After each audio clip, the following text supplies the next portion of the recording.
அழகானவர் இயேசு அழகானவர், அழகானவர் இயேசு அழகானவர், இனிமையானவர் இயேசு இன்பமானவர், நேசமானவர் என் சுவாசமானவர்.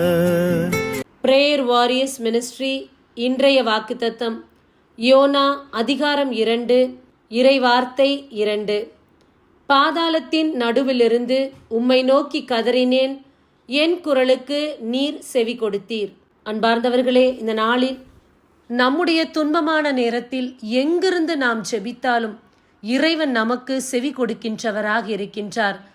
ஆழ்கடலாக இருந்தாலும், பாதாளமாக இருந்தாலும், பாலைவனமாக இருந்தாலும் ஆண்டவருடைய சமூகம் அந்த இடத்தில் நம்மை சூழ்ந்து கொள்ளும்.